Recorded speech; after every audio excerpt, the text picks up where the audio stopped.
The demand reached me before the woman did. I heard her heels first, quick, hard strikes on the black marble of the inner ward corridor, and then her voice pitched to carry, the way a voice is pitched when it expects doors to open ahead of it. Vale, Corwin Vale, you will open the sealing room. Now. I did not move. That is the first thing to understand about the post I held and about the whole of what followed. My not moving was not stubbornness, nor pride, nor even courage. It was the law of the place, worn into me over 11 years until it had the weight of a bone. The keeper of the inner ward does not open the sealing room to a voice, however grand. He opens it to a right. And the right to that door, to the iron-bound door at my back, and the key that turned in it, belonged to exactly one living person in the kingdom of Eldermoor, and Queen Consort Morwenna was not that person. She came around the last pillar and stopped 3 paces from me, and I confess my heart did the thing hearts do when the powerful arrive angry. It tightened. It counted exits. Morwenna was tall, and she wore her height the way some wear a title, as a thing to look down from. That night she was still half in the gown from the evening's reception, deep green silk gone slightly askew, her hair coming loose at the temple as though she had crossed the palace at a run and disliked being seen to have run. In her hand she held a folded paper. In her eyes she held certainty. "You heard me," she said. "I heard you, Your Majesty." I kept my eyes forward over her shoulder at the far wall where the lamps threw their long amber ladders up the stone. That is the keeper's habit, to look at the room and not the person, so that no one may say the room went unwatched. The sealing room does not open at this hour. It opens when I say it opens. She lifted the folded paper an inch, as if it were a sword she might or might not draw. "I have the king's leave." Now here is where a lesser man might have wavered, and I will not pretend the words did not land. The king's leave. 3 syllables that had swung open every other door in that palace for 30 years. But I had stood the inner ward through 2 keepers before me and been trained by both, and the first thing they teach you at that particular door is that it is not the king's door. It is the heir's. And so I did not reach for the ring at my belt, and I did not step aside, and I said the sentence I had said perhaps 4 times in 11 years, and never once to a face so high. The sealing room is warded to the heir, Your Majesty, not to the king, not to the crown, to the heir alone by the Statute of Wardship. The key does not turn for the king's leave. It turns for the heir's own hand or for no one. I want to be honest about that moment, because everything that people said afterward, that I had been brave, that I had been wise, that I had somehow known, was mostly untrue. I had not known. I had only obeyed a law I did not yet understand, and the understanding came later and cost us all a great deal to reach. In the moment I only knew the shape of the rule, the way you know the edge of a step in the dark. What I felt, standing there with the Queen Consort's fury a yard from my face, was not certainty. It was a cold and lonely correctness, which is a poorer thing to lean on than people imagine. "You are refusing me," she said, and the wonder in it was real. She was a woman to whom refusal was a foreign country. You, a man who stands at a door, are refusing the Queen of Eldermoor. "I am refusing the request, Your Majesty, not the Queen. It is a distinction the powerful rarely accept, but it is the whole of the keeper's craft. The door is not mine to give. It was never mine to give. If it were, I would give it and be done." For a moment I thought she would strike me. Her hand came up, the empty one, and hovered, and I saw her think better of it, not out of mercy but out of calculation, and lower it. That lowering told me more than the shouting had. A woman who calculates in the middle of her rage is a woman with a purpose beneath the rage, and a purpose is a far more dangerous thing than a temper. Tempers spend themselves. Purposes do not. "Do you know what is in that room?" she asked, softer now, and the softness was worse. "No, Your Majesty, it is not the keeper's business to know. It is the keeper's business to keep." "Then let me tell you what is in that room, Vale, since you guard it so faithfully and understand it so little." She took a step. The green silk whispered. "In that room is a box, and in that box is a paper that concerns my son Lord Cassius and his standing in this house, a paper that a dead woman wrote out of spite, and that the king, in his grief, has left to rot behind your precious iron. I am not asking you to hand me the treasury. I am asking you to let a mother set right a lie before it poisons her child's name, and you stand there and quote me a statute. I will tell you plainly, it was a good speech. It was aimed with skill at the one soft place in a guardsman's armor, which is the wish to be more than a lock, to be a man who helps, who sees, who is on the side of the right and not merely on the side of the rule. She had read me well. She had understood that a man does not stand a lonely door for 11 years unless some part of him hungers to matter, and she offered to let me matter. All I had to do was turn a key. "If there is a wrong in that box, Your Majesty," I said, and it took more from me than the first refusal, "then the wrong will be set right by the one the box belongs to. That is Crown Prince Rowan. Bring me the heir, and the door opens in a heartbeat. I will open it with my own hand, and stand aside and be glad. The heir is 19 and asleep, and understands nothing of these matters. Then he will learn them at his own door, and not at mine." The corridor went very quiet. Somewhere far off a clock let down the half-hour, 3 soft notes swallowed by stone. Morwenna looked at me for a long moment, and I watched the calculation finish behind her eyes, and I understood that I had made an enemy of a kind I had never had before, not a drunk at the forecourt gate, not a foreign officer wanting a salute, but a patient and powerful woman who would now spend real effort to see me broken. And I was right to understand it. Within 3 days she had tried twice more to have that door opened without me, and when both attempts failed, she came for the only thing left to take, which was my post and my name. But I am ahead of myself. Let me go back and tell it the way it happened, so that you may judge for yourself whether the man at the door was a fool or something better than a fool. I should say first what the sealing room was, because the whole story turns on it, and most people, even inside the palace, did not truly know.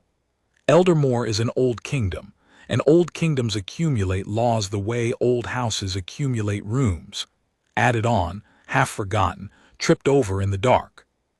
One of the oldest is the Statute of Wardship, laid down after a bad century in which more than one king had rewritten the succession on his deathbed to please a favorite, and more than one heir had been quietly disinherited by a signature obtained under a fever. The statute drew a line the crown itself could not cross. Certain things, the muniments of the succession, the instruments that named the heir and secured the estate of a dead consort for her own children, were to be sealed in a warded room, and the key to that room was to pass with the heir's title and to no one else. Not the king, not the queen, not the council, the heir or no one, so that no fever, no favorite, no second wife could reach into the record and change who the kingdom belonged to. It was, when you understood it, a beautiful and terrible law. Beautiful because it protected the powerless from the powerful at the one moment, a death, a grief, a marriage, when the powerful are most tempted to reach. Terrible because it made no exceptions, none at all, and a law without exceptions will one day stand between a good person and something they badly want. That night, standing at the door, I did not know whether Morwenna was a good person badly served or a dangerous one well disguised. The statute did not care which. It only cared that the key turned for the heir, and I had sworn, kneeling on cold stone 11 years before with 2 old keepers watching, to be the statute's hand and nothing more. The key itself hung at my belt on an iron ring, and it was not beautiful. People imagine such a key as a jeweled thing. It was black iron longer than my hand, its bit cut in a pattern no locksmith in the realm was permitted to copy, and cold always, even in summer, as though the metal remembered the century that made it. There was one such key and no other. When an heir came of age, the key was surrendered to the old keeper before witnesses, held in trust, and turned only at the heir's own word. When an heir died and the title passed, the key passed with it.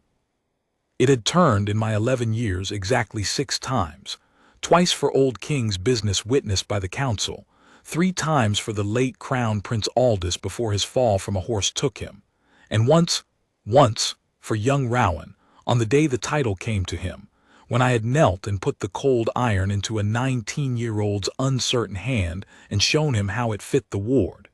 He had turned it wrong the first time. He had laughed, embarrassed, and I had not laughed, and I had shown him again, and he had gotten it, and something had passed between us in that small teaching that I would remember later when it mattered more than either of us could have guessed. That was the door Morwenna wanted opened. That was the key she meant to have. She left me that first night without another word, which frightened me more than shouting would have.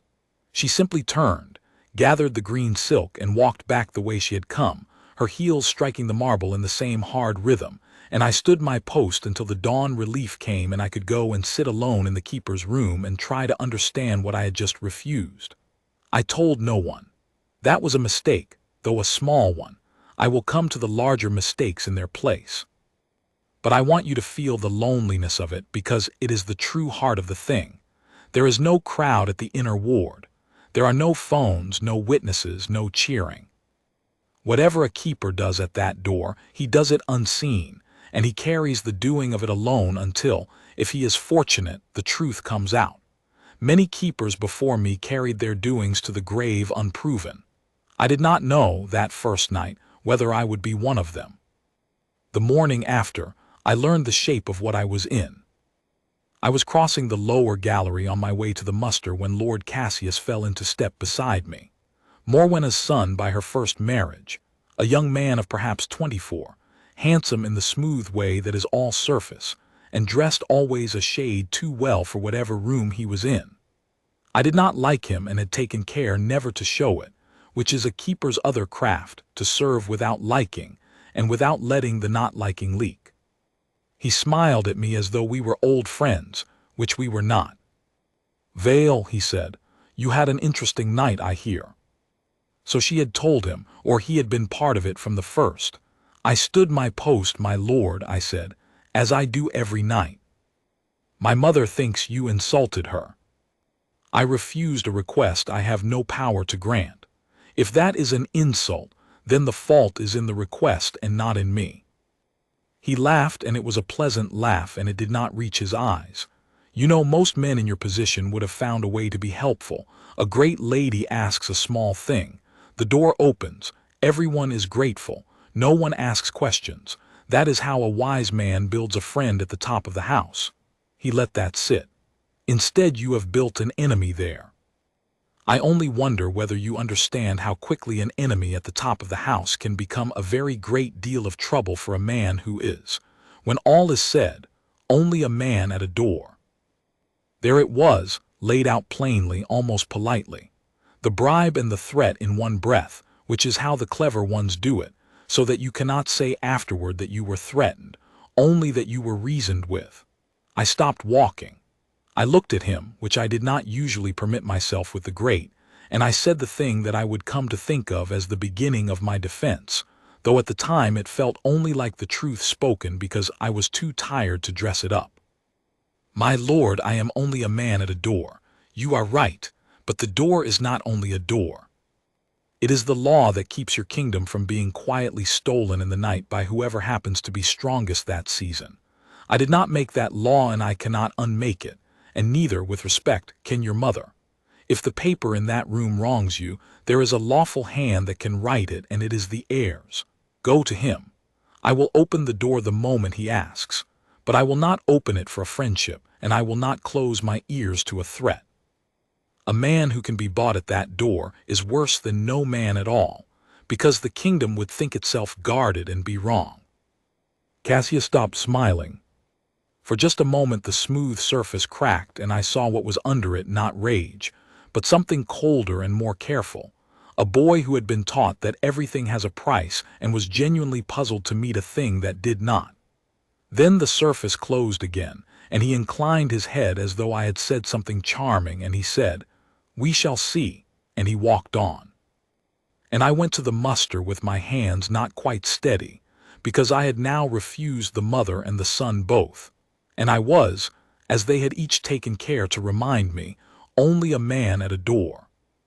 The second attempt came the following night, and it was cleverer than the first, and it very nearly worked. I should explain how the inner ward was kept, because the cleverness of it depends on the arrangement. The sealing room stood at the end of a short blind corridor with no other doors, so that a man standing before it had his back to iron, and his face to the only approach. One keeper held that post from dusk to the dawn relief.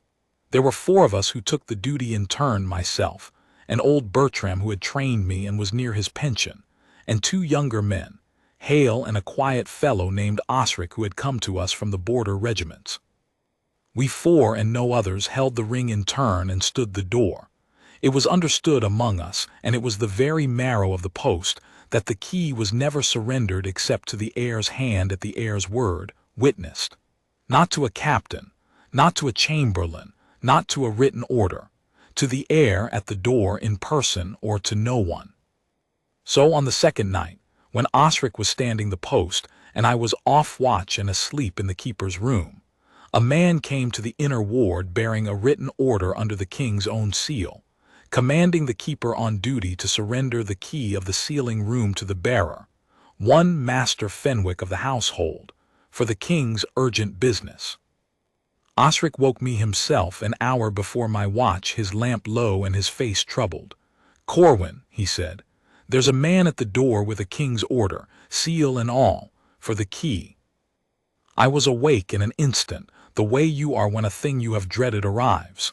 "Did you give it him?" "No." Osric was young, but he was border-bred and stubborn as a fence post, and I have thanked God more than once for both.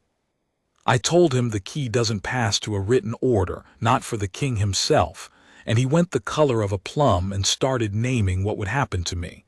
That's when I came for you. I didn't want to be the one to answer it alone.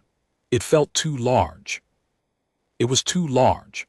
I dressed and went out to the inner ward, and there stood Master Fenwick, a soft, heavy man of the household whom I knew by sight, holding a folded order that did indeed bear the king's seal. I looked at it closely, and it was no forgery. That was the wax and the impression of the privy signet, genuine as anything. And below the seal, in a clear secretary's hand, was the command, "Surrender the key to the bearer." "You see the seal," Fenwick said. He was frightened, I think, and covering it with bluster. "You see whose order this is. Give me the key, Vale, and let me be about the king's business, and no one need trouble you further."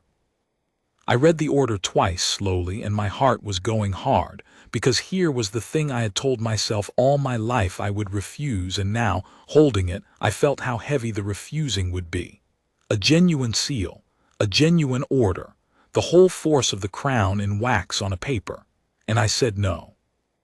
"Master Fenwick," I said, "I do not doubt the seal, but the key does not pass to an order, and it does not pass to a bearer, and it does not pass to the king. It passes to the heir at this door by his own word witnessed. That is not my rule. It is the Statute of Wardship, older than the king's grandfather, and it binds the king as surely as it binds me. If the king himself stood where you stand, order in hand, I would say the same, and he being the king and knowing the law would expect me to say it. So I will keep the key, and I will do more. I will carry this order to the king in the morning and ask him to his face whether he wrote it, because I do not think he did." Fenwick blinked at me. "You accuse, you dare to suggest the seal is." "I suggest nothing about the seal. I suggest something about the hand that guided it. I folded the order, and God help me, I did not give it back. I kept it, which was a liberty, but I judged the paper itself might matter, and I was right. A seal proves the wax. It does not prove the wish. Good night, Master Fenwick. Tell whoever sent you that the door held." He went, and I stood the rest of that watch with Osric's lamp for company and the king's own order folded inside my tunic against my heart, and I understood at last, fully, what I was inside. This was not a temper to be waited out. Someone had reached the king's own signet, or reached a hand close enough to the king to use it, and turned the full machinery of the crown against a single door. And the door had held only because 2 stubborn men had happened to be the ones standing at it, and because, 100-year-old statute had, for one more night, done the exact thing it was written to do. I did not sleep after my watch. When the palace stirred, I went, order in hand, to the one man I could trust to tell me the truth of that seal. His name was Lord Aldith, and he was the warden of the rolls, the keeper of the kingdom's records and the living memory of its laws, an old man, dry as a leaf, who had taught the Statute of Wardship to 2 generations of keepers, and cared more for the letter of the law than for any person living or dead. If anyone in Eldermoor could tell me whether the king had truly ordered his own statute broken, it was Aldith. I found him in the muniment gallery among his rolls, and I laid the order on his table without a word, and I watched his old face as he read it. He read it a long time. Then he set it down and looked at me over his spectacles, and what was in his eyes was not surprise but a kind of grim recognition, as though a thing he had feared for years had finally shown its face. "Where did you get this, keeper?" A man of the household brought it to the inner ward at midnight and demanded the key. I refused it. I kept the order. "You refused a king's seal." He said it flatly, testing me. "I refused an order to break the statute. The seal does not change the statute. I told the man the king himself could not lawfully command it, and I believe that is true, and I have come to you to be told whether I am a loyal man or a mad one." Old Aldith almost smiled. "Almost. You are a loyal man, Corwin Vale, and you may be the only one in this palace this month who has read the law and kept it. Sit. There are things you must understand, and they are not pleasant, and once you know them you cannot unknow them, and they will put you in more danger than a door ever did. Do you still wish to hear?" I sat. "I am already in the danger, my lord. I would rather see it than not." "Then listen." He folded his dry hands. "That seal is genuine. I know the privy signet as I know my own name, and that is its true impression.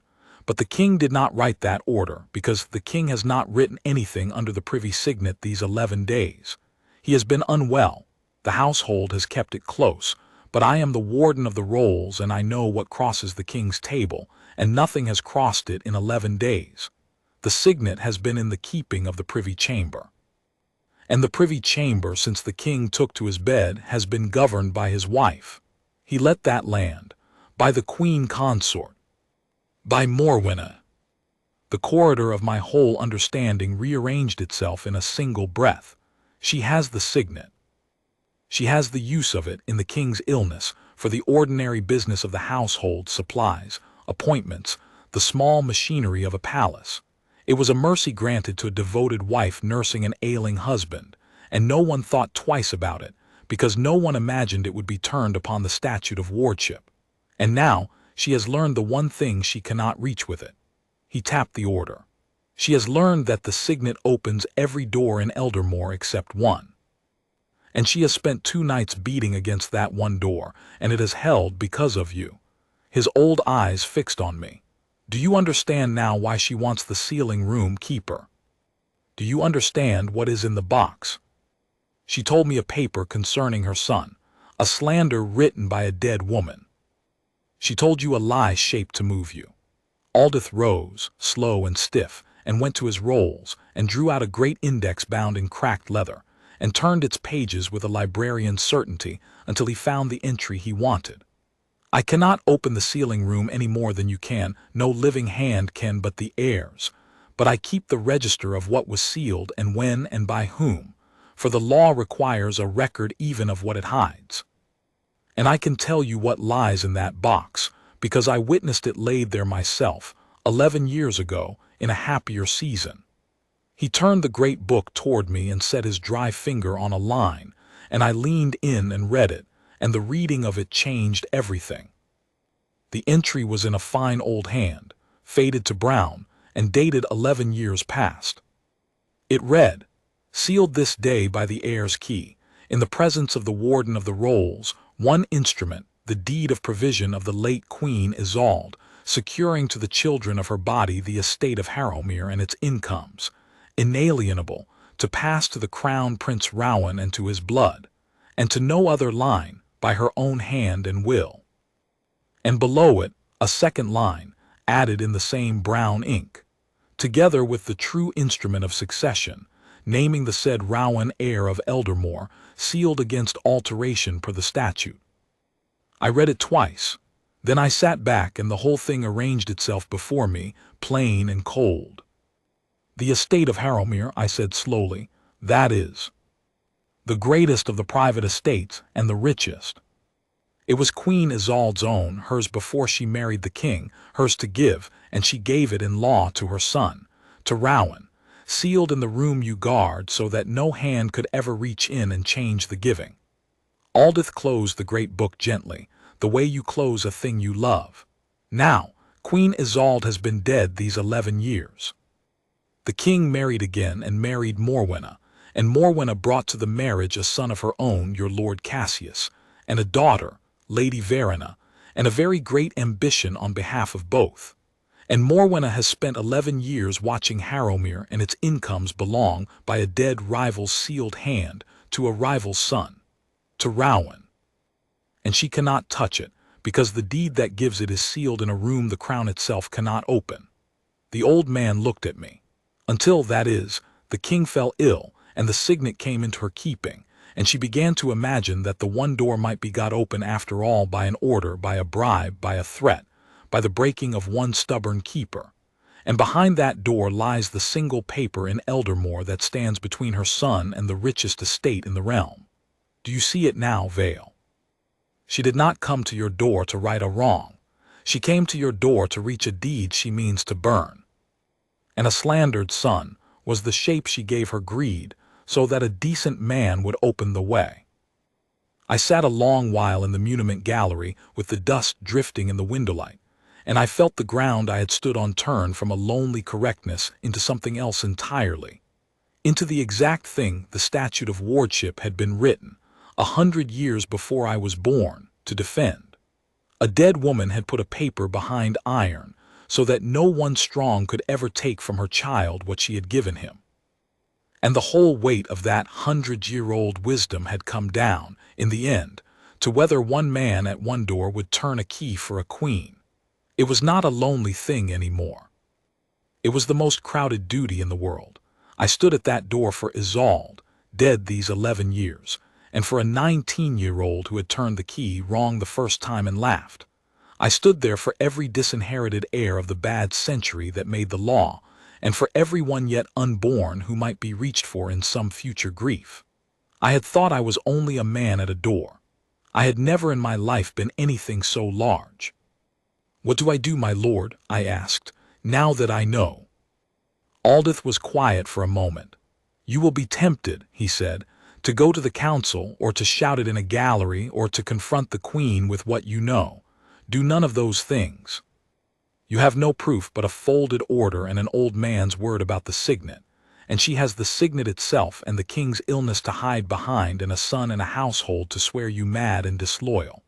If you accuse her openly now, she will break you before you draw a second breath, and with you gone, the next keeper or the one after will not be so stubborn, and the door will open and the deed will burn, and no one will ever know. Your strength is not in speaking, it is in standing. Keep the key. Keep the door. Keep it until the one lawful hand can be brought to it, the heirs, for once Rowan himself has opened that door and seen what his mother-in-law meant to burn, and secured it in the open light, the statute will have done its work and her reach will be at an end. Until then, say nothing. Trust the door. And guard yourself, Corwin, because a woman who would burn a deed will not blink at burning a keeper." I gave him back the king's order. No, I did not. I asked him to keep it, sealed among his rolls, witnessed and dated in his register, so that there might be one honest record of the night the crown's own signet was turned against the crown's own law. He did it gladly, entering it with his dry, precise hand while I watched, and that entry, small, dusty, made by an old man who cared for nothing but the letter, would prove, in the end, to be the hinge on which the whole matter turned. But that was still to come. I went back to my duty, and the third attempt, when it came, did not come at the door at all. It came at me. They took my post from me on the 4th day. It was done properly, which is to say cruelly, with a paper and a witness and a soft voice, so that it looked like order and not like theft. I was summoned before the Lord Chamberlain, an anxious, careful man named Lord Barath, who governed the household under ordinary circumstances, and who was, in these circumstances, plainly terrified of the woman who had the signet. He would not meet my eyes. He read from a paper. The Keeper Corwin Vale was found to have refused a lawful order of the household bearing the king's seal, to have retained that order unlawfully, to have spoken disrespect against the Queen Consort in the king's illness, and was, pending inquiry, suspended from the post of keeper of the inner ward, his ring to be surrendered, his quarters to be vacated, his person to remain within the palace precincts to answer as required. "My lord," I said when he had finished, "the order I refused was an order to break the Statute of Wardship. I did not retain it unlawfully. I lodged it with the Warden of the Rolls, entered and witnessed, and he holds it still. And I spoke no disrespect against the Queen, that a keeper is not bound to speak when a queen asks for a thing the law forbids her." Lord Barath's hand shook slightly on the paper. "Vale," he said very low so the clerk by the wall would not hear. "I know, do you understand me? I know what this is. But she has the signet and the king is abed and I have a family and a post and I cannot stand where you stand. Surrender the ring. Go quietly. It is the only way you come through this at all. If you fight it openly, she will have you called mad and put beyond the walls, and then there is no one at all." He swallowed. "The ring, Corwin. Please." And here was the hardest thing I had yet been asked, harder than refusing the seal, because the man asking was not my enemy and was probably right. I looked at the iron ring at my belt, the key upon it black and cold, and I thought of Aldith's words, "Trust the door. Keep the key until the heir's hand can be brought to it." And I understood that if I surrendered the ring, the key would pass to whichever keeper was next put on the post, and that keeper would be chosen for softness, and the door I had held 4 nights would open on the 5th. So I made the decision that everyone afterward called either my madness or my finest hour, and which felt at the time simply like the only move left on a board where every other square was covered. I did not surrender the ring.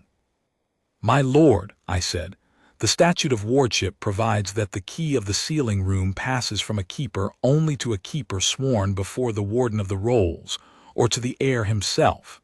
It does not pass on suspension. It does not pass on any order of the household. I am suspended. Very well. I will vacate my quarters and answer as required and touch the door no more.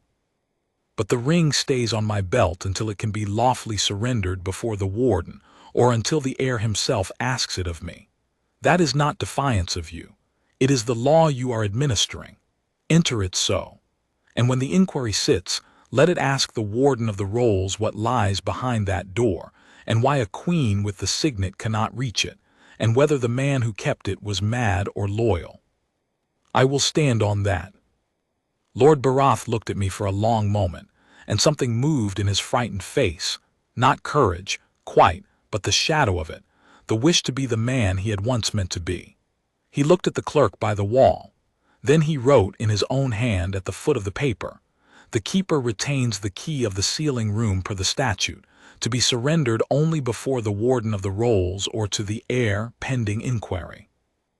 And he signed it, and he had the clerk witness it, and in doing so, though he was too frightened to know it then, he tied the key to the law in writing, before a witness, in a way that Morwenna's signet could never afterward untie. She had wanted me broken and gone, and the ring passed to a softer man. Instead, her own inquiry had put in writing that the ring stayed with me until the heir asked for it. She had, without meaning to, built the very wall she was trying to breach. I did not know that yet. I only knew that I walked out of the Chamberlain's room suspended, disgraced in the palace's eyes, my quarters to be vacated, and the cold key still on my belt. I had kept the key. I had lost everything else, and I did not yet see how keeping the one could ever return me the other. That night, for the first time in 11 years, another man stood at the inner ward, and I was not there. They put young Heir on the post. A decent enough guard, but not stubborn, not border-bred. A man who wanted his pension and his quiet, and had a mother in the lower town who depended on him. I do not blame Heir for what nearly happened. I blame the ones who chose him precisely because he was breakable. And I know what nearly happened because Heir himself came to me afterward, white-faced and ashamed, and told me, and I have never held it against him, because the miracle is not that a soft man bent. The miracle is that he bent only so far and no further. She came to Heir on his first night, the way she had come to me on mine, the hard heels in the dark, the great voice, the certainty. But she did not ask Heir for the key, because Heir did not have it. I did. She asked him instead for the one thing he could give. She asked him to say, when the inquiry sat, that the disgraced Keeper Vale had spoken openly of harming the Queen, had raved and threatened, had shown himself unfit and dangerous, so that I might be not merely suspended but declared mad and put beyond the walls, and the ring taken from me by force as from a lunatic, and the door opened at last. And she offered Heir for this small service a great deal. His mother in the lower town moved to a good house, a pension trebled, a quiet life, and she let him understand, without saying it, what would come to him and his mother both if he refused. Heir nearly did it. I will not pretend otherwise, and neither would he. He stood at that door with a queen offering his mother comfort and safety, and all he had to do was tell a lie about a man already disgraced, and he came within a breath of doing it. What stopped him, and he told me this with tears in his eyes, was that Morwenna, thinking him already bought, overreached. She told him that once the door was open and the business done, she would want the key kept quiet, and Heir, in his fright, asked what business, and she said a thing she should not have said to a soft, frightened man she believed she owned.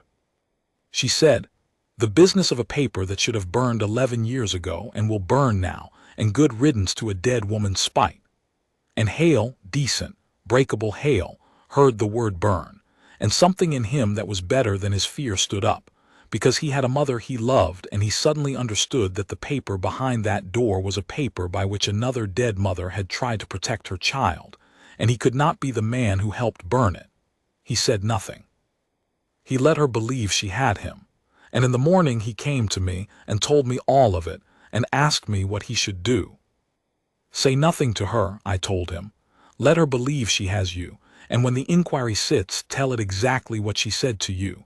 The word burn, the dead woman's spite, all of it. You are a witness now, Heir, whether you wanted to be or not, and a witness is a dangerous thing to the powerful. Guard yourself, and thank you."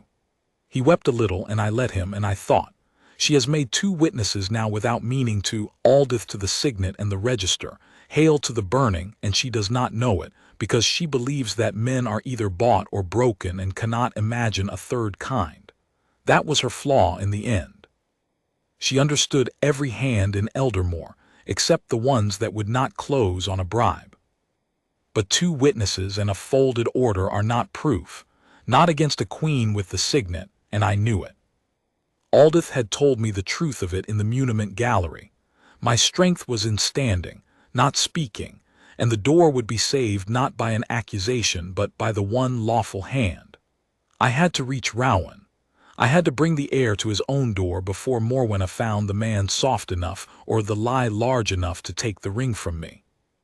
And I was suspended, disgraced, confined to the palace precincts, watched, and Rowan was 19, and I did not know how much of any of this had reached him, or whether he would believe a disgraced keeper over the woman who governed his father's household. It is a strange thing to say of a crown prince, but Rowan was not an easy man to reach. He was 19 and grieving and half lost. He had come to the title young, when his elder brother Aldous died on the horse, and he had never wanted it, and the king's illness had left him more alone than any prince should be, heir to a throne, master of nothing, watched over by a stepmother who smiled at him in public and reached past him in the dark. I had turned the key with him once, on the day the title came to him. That was the whole of what lay between us, a small teaching at a door and a thing that had passed in it. I did not know if it was enough, but it was what I had. I could not go to him openly, I was watched.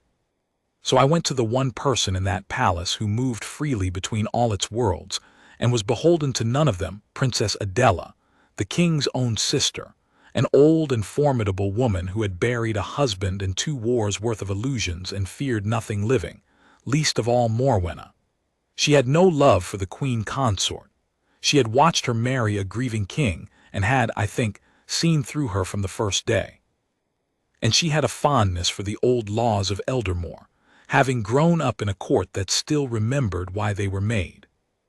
I sent word to her by the only channel I trusted, old Aldith, who as warden of the rolls could visit her rooms on the ordinary business of the realm without raising a question, and I asked her for one thing, an audience with the heir in her presence, unwatched, before the inquiry sat. She granted it. She did more than grant it. She took the matter up as her own, in the way of old women who have been overlooked too long and find a fight worth having. 2 nights after my suspension, in the small hours, I was brought cloaked by a servant's stare, with Adela's own woman guiding me to the princess's private cabinet, a warm, cluttered room hung with the portraits of dead Eldermoor kings. And there, waiting, pale and uncertain and trying very hard to look like a man and not a frightened boy, stood Crown Prince Rowan, heir of Eldermoor, the one hand in all the realm that could turn the key. He knew me at once. "The Keeper," he said, "Vale, you taught me the key." And then, with a flush, "They are saying you refused my father's order, that you have gone strange." "I refused an order under your father's seal that your father did not write," I said. "And I have not gone strange, your highness, though God knows these 10 days have tempted me to. Will you hear the whole of it? It is not pleasant, and it concerns your mother that was, and your father's wife that is, and a door that only you in all the world can open. Will you hear it?" Princess Adela, from her chair by the fire, said dryly, "He will hear it, Keeper. I have not brought him through the servant's stare at 3 in the morning to have him not hear it. Sit, Rowan. Stop trembling. You are the heir of Eldermoor, and it is time you learned what that means, since no one else in this house will teach you. Speak, Vale." So I told him.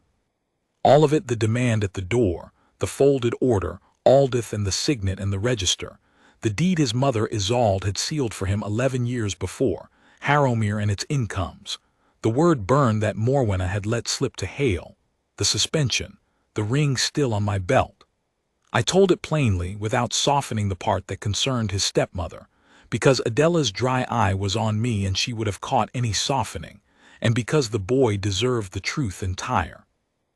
And I watched a 19-year-old learn, in one small warm room, that the woman who smiled at him across his father's sickbed had spent 11 days trying to break down a door and burn the last gift his dead mother had left him.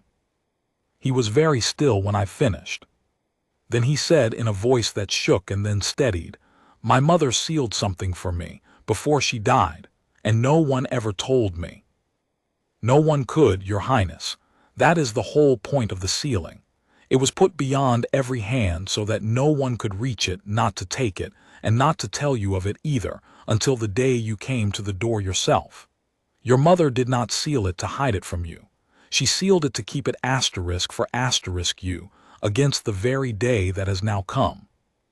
Rowan looked at the fire a long moment, and then something happened in his face that I had not expected and that I have never forgotten. The frightened boy went somewhere, and a man I had not met before came up behind his eyes, quiet and cold and certain, and I thought, there he is. There is the heir. He was in there all along, waiting for something worth being brave about. "I want to open the door," he said.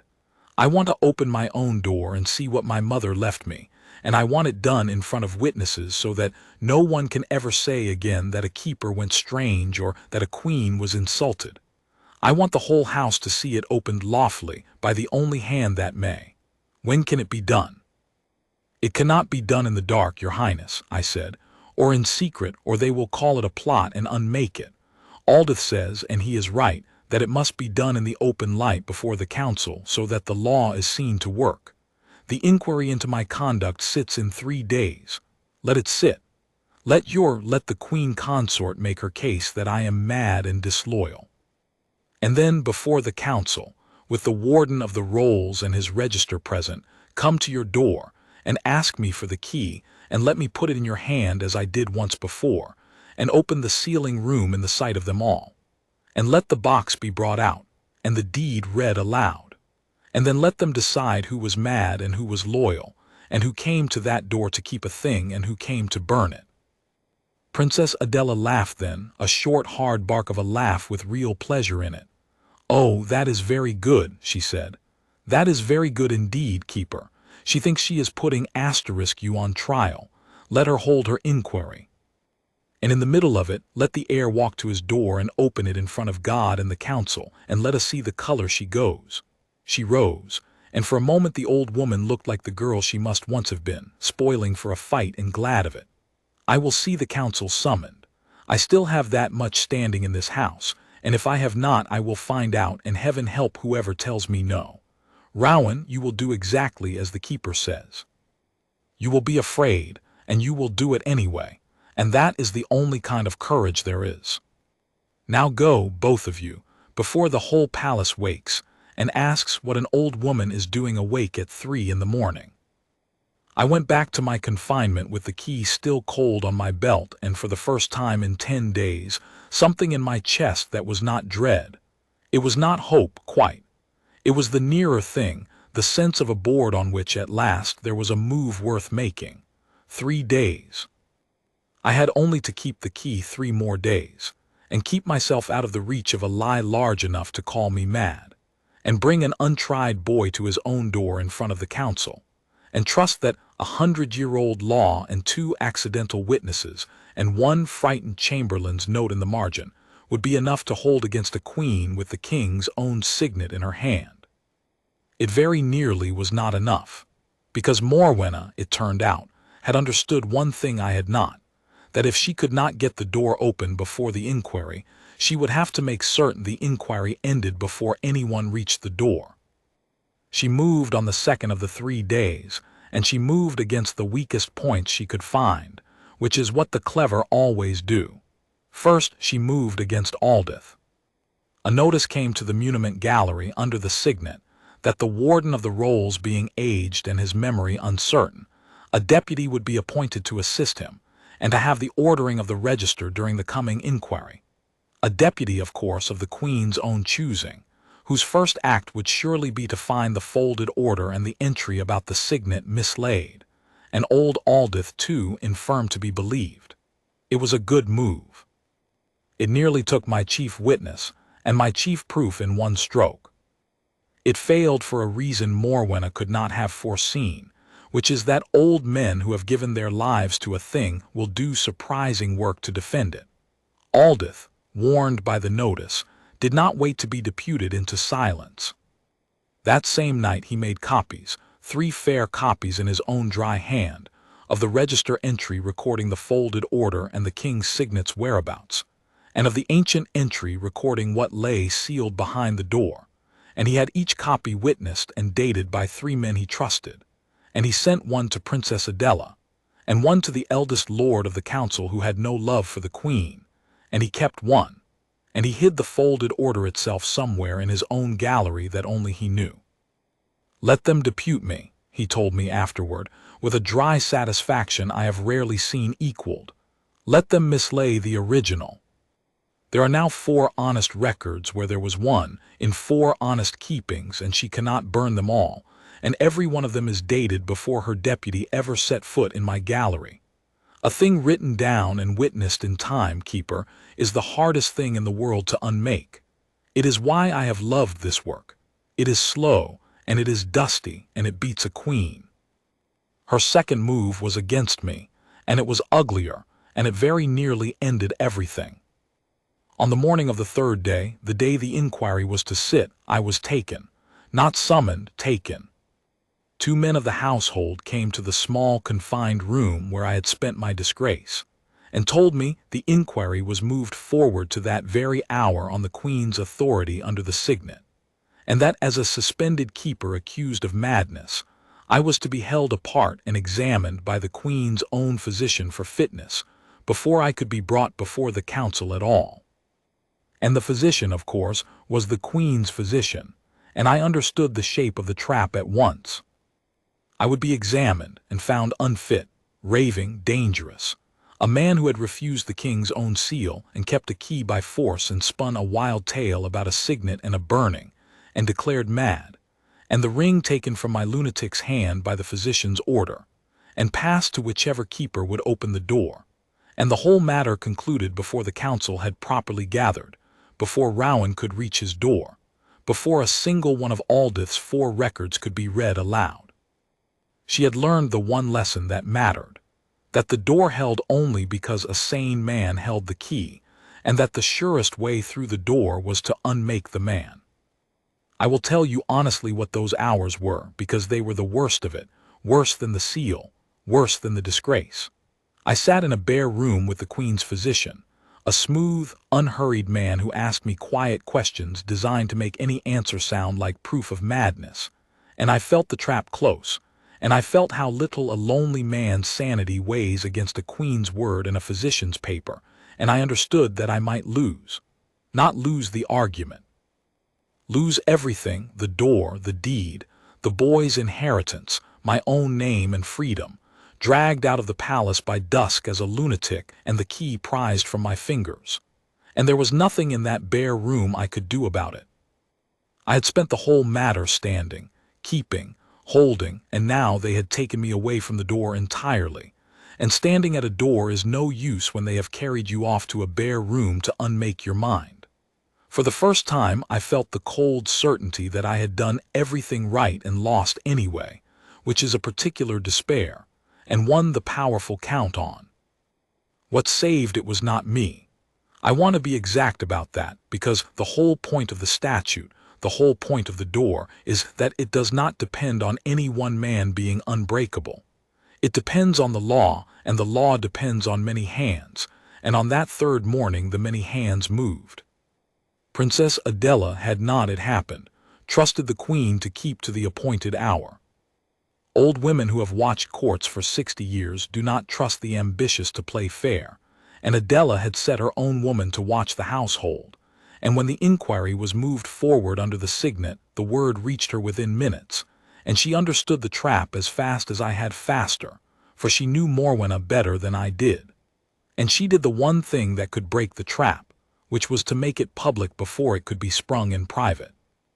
She went, an old princess of the blood, in her full state, unannounced, into the great gallery where the council was gathering, and she stood before them, and she said, in the carrying voice of a woman who had not raised it in 20 years and found it still worked, that a keeper of the inner ward accused before this council was at that moment being examined in secret by the Queen's own physician, apart from the council's sight, on the Queen's own authority, and that she, Adela, sister of the king, would know by what law a man's fitness was judged in a locked room by the physician of his accuser, rather than in the open sight of the council that was to try him, and that she had here in her hand copies witnessed and dated of certain records of the warden of the rolls that the council had best hear read aloud before it, let any physician's paper be laid before it. She did not accuse the Queen of anything. She was far too old and clever for that. She only asked in front of everyone by what law, and she held up Aldith's witness copies, and in doing so she dragged the whole matter out of the bare room and into the open light, where Morwenna's signet was worth a great deal less. The council, which is after all a body of proud men who do not like to be told that judgments have been made without them, took the point at once and with some heat.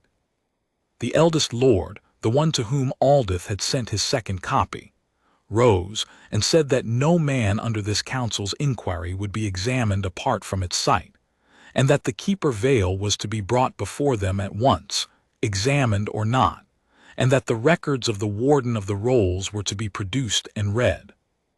And so the bare room's door opened, and one of the household men came in looking sick, and I was brought, not condemned, not declared mad, but brought, walking on my own feet, the cold key still on my belt, into the great gallery before the full council of Eldermoor. And there, at the head of the gallery, in a chair set near the king's empty one, sat Queen Consort Morwenna, and I watched her see me come in whole and sane and unmade, and I watched her understand, in a single flicker, that the private trap had failed, and that the matter was now in the open where she had never wanted it, and I will not pretend I took no satisfaction in it. But her face closed over the flicker at once, and she rose, magnificent and unafraid, and she took the field because she was a formidable woman and she was not beaten yet, not by a long way. "My lords," she said, and her voice filled the gallery, "I am glad the keeper is brought before you, for I have nothing to hide and everything to lay plain. This man, this keeper, refused a lawful order under the king's seal. He has kept a key by force against the household's command. He has spun, to any who would listen, a wild and slanderous tale that I, who have nursed the king through his illness and held his household together with my own hands, have somehow turned the king's own signet against the king's own law. I ask you to look at him and ask yourselves which is more likely, that a devoted wife has plotted to burn deeds in the night, or that a lonely man who stands too long at a dark door has lost his hold on what is real. I do not ask for his punishment. I ask only for the truth, and for the door to be opened by a steadier hand, so that whatever poor paper he imagines he is guarding may be seen for the ordinary thing it is, and this whole sad fancy put to rest." It was, again, a good speech, better than good.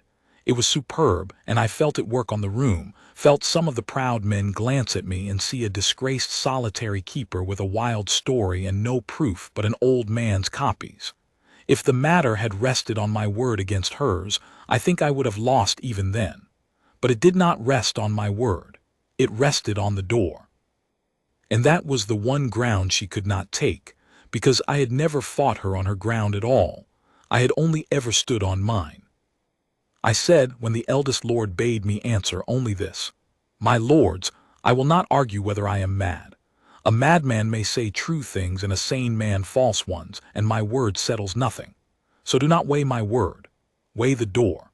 There stands in this palace a room that the crown itself cannot open, sealed by the Statute of Wardship against every hand but the heir's, so that no strong hand might ever reach in and change who the kingdom and its estates belong to.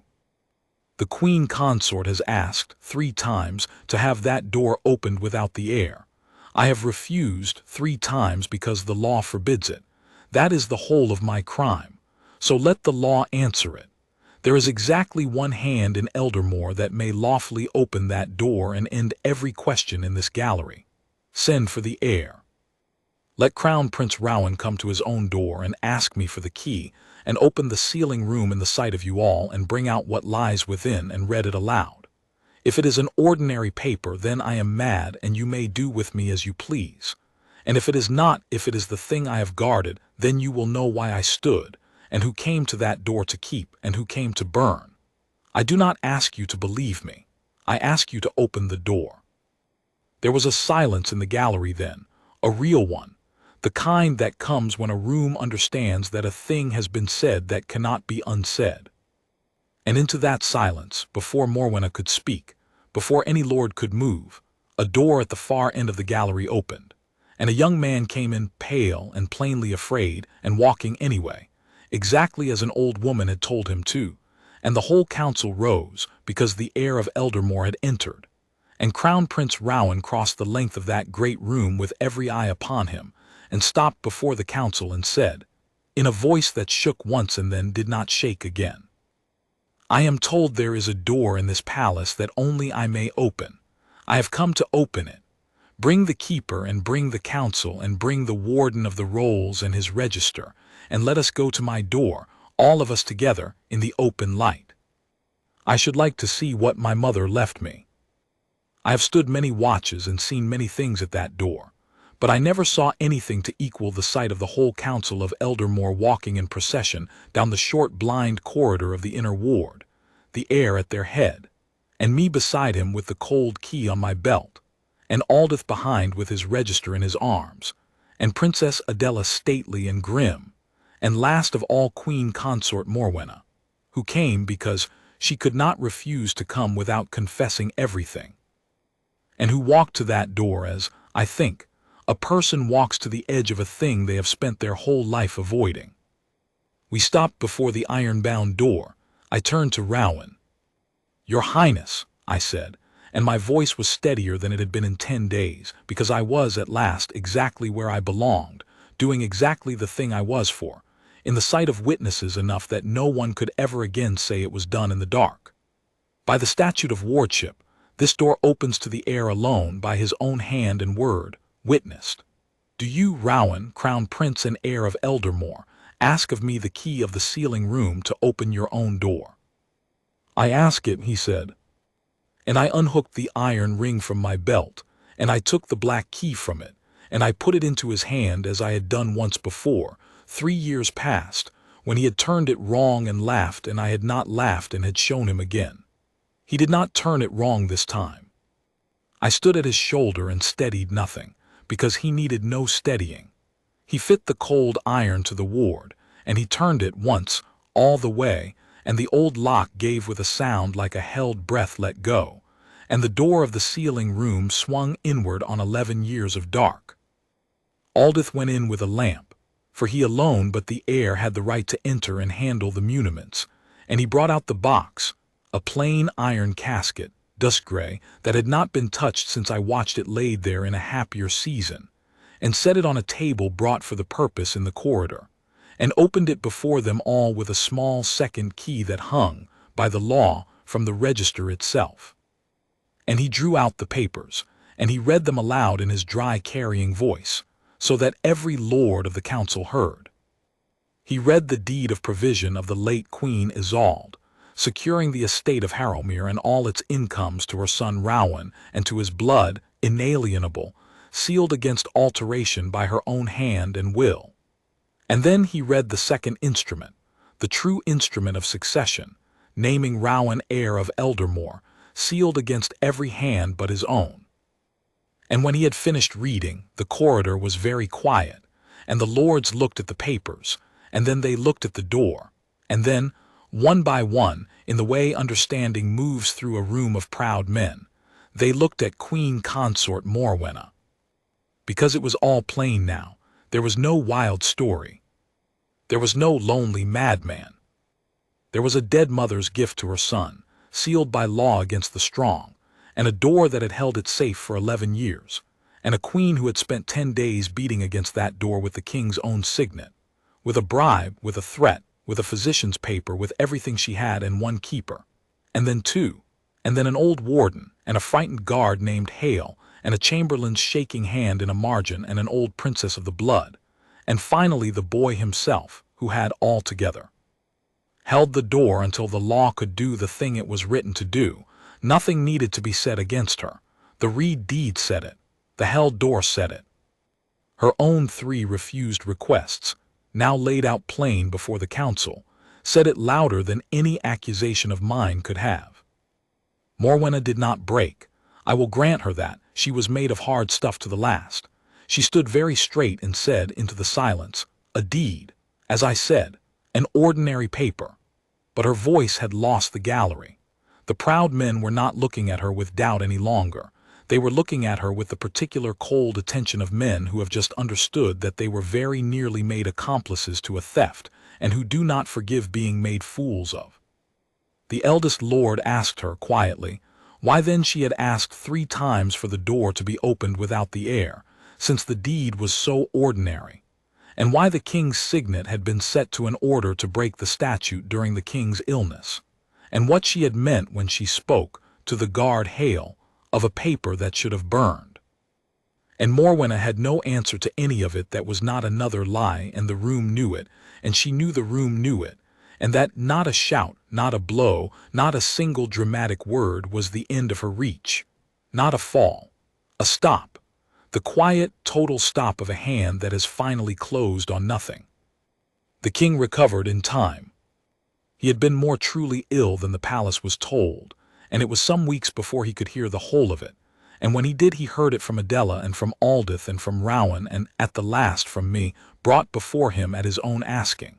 He was an old man made older by illness and by grief, and he had loved his second wife, or had loved the comfort of her, and it was a hard thing for him to hear what she had reached for while he lay abed. He did not rage. He was past raging. He listened to the whole of it, and at the end he was quiet a long while, and then he said the thing that I have kept, ever since, as the answer to every night I stood that lonely door wondering whether it mattered. "The statute held," he said. "My grandfather's grandfather wrote a law to bind even the king, so that no man's grief or no woman's greed could ever reach into the record and steal a child's birthright in the dark. And in my house, in my own illness, someone reached, and the law held." He looked at me. "Do you know why it held, Keeper? Not because it was written well, though it was. Laws written well are broken every day. It held because when the reaching came, there happened to be a man at the door who would not turn the key for a queen. That is the only place a law ever really lives, in the one who keeps it when keeping it costs him everything. You kept it when it cost you your post and your name and very nearly your liberty and your sanity. You have them all back now and more. But I know, and you know, that you did not keep the door because you knew you would get them back. You kept it not knowing. That is the whole of honor, and there is nothing higher, and I have not much to give a man who has already given the highest thing, but I will give what I have." He gave me back my post, and made it more than it had been, keeper of the inner ward and warden of the Heir seal, a title revived from the old rolls that Aldith found for him with great satisfaction. And he gave old Aldith the thanks of the crown, entered in the register the old man loved, which pleased him more than gold. He raised Hale's mother to a good house in the lower town himself, so that the thing Morwenna had offered as a bribe came to the boy instead as an honest reward for the moment he had chosen not to be bought. Lord Barath, the frightened chamberlain, he kept in his post, for the king understood that the margin note of a frightened man who did the right thing anyway had helped hold the wall, and that there is a kind of courage in the fearful that is worth more than the fearlessness of the bold. Princess Adela he could give nothing she wanted, for she wanted nothing, but he sat with her often after, an old brother and an old sister, and I think that was its own reward for a woman who had been overlooked too long and had, at the end, saved the house. As for Morwenna and her son Cassius and her daughter Verena, the king did not have them dragged from the walls, for he was not a cruel man and there had been enough of the dark. He did the quieter and heavier thing. He ended their reach. The signet was taken from the Queen Consort's keeping and given to Rowan, now grown into the man I had glimpsed behind his eyes in Adela's warm cabinet, to hold as heir. Morwenna kept her title and her rooms and her place at the king's side, for the king had married her and would not shame himself by casting her out. But everyone in Eldermoor now knew what she had reached for, and knowing is its own exile. She had wanted the richest estate in the realm for her son. She was left with the sight of that estate belonging, plainly and lawfully and forever, to the son of the woman she had tried to rob, and with the knowledge that she had lost it not to an army or a rival queen, but to a 100-year-old law and a man who stood at a door. Cassius, who had once walked beside me in the lower gallery and offered me a friendship at the top of the house, left the court within the year for his own lands, and I did not see him again, and I did not grieve it. The estate of Harrowmere came to Rowan whole, as his mother Isolde had willed it, and he did a thing with it that told me the man behind his eyes had come to stay. He did not keep all its incomes, but set a portion of them, in law and sealed once more behind my door, to the keeping of the old and the sick and the disinherited of Eldermoor, so that the gift a dead mother had protected for her son became, by the son's own will, a shield for others as she had shielded him. And he came to me, on the day he sealed it, and asked me to teach him again how the key fit the ward, though he knew perfectly well by then, and I understood that he was not really asking about the key. He was asking whether the thing that had passed between us, the small teaching at the door, 3 years past and again in the great procession, had been real. I told him it had. I told him that the door was his now in a way it had never been, not because he could open it, but because he had learned why it must sometimes stay shut, and that a man who understands that is the only safe hand to hold a key at all. I stood the inner ward for 9 more years after that and taught 2 keepers after me, and told them, on the cold night I first put the black key into their trust, the thing my own teachers had told me and that I had learned in my bones in the worst 10 days of my life, that the door is not yours to give, and never was, that it opens to a right and not to a voice, however grand, that you will one day be asked to open it by someone powerful and angry and certain, and offered friendship if you do and ruin if you do not, and that you must refuse anyway, not knowing whether you will ever be proven right, because the law lives only in the one who keeps it when keeping it costs him everything. And I told them the sentence I had said to a queen in a dark corridor, and had never had cause to regret, and would say again with my last breath. The key does not turn for the crown. It turns for the heir or for no one, and a man who forgets that is not a keeper, but only a lock that any strong hand may pick. That is the whole of it. I was only ever a man at a door, but the door was the law, and the law was a dead mother's love made to outlast her, and one night the strongest hand in Eldermoor reached for it in the dark, and it held. It held because I would not move. And I would not move because someone, 100 years before I was born, had understood that a kingdom is only ever as safe as its most stubborn keeper, and had written a law to make certain there would always be a door and a key and a man who would say no.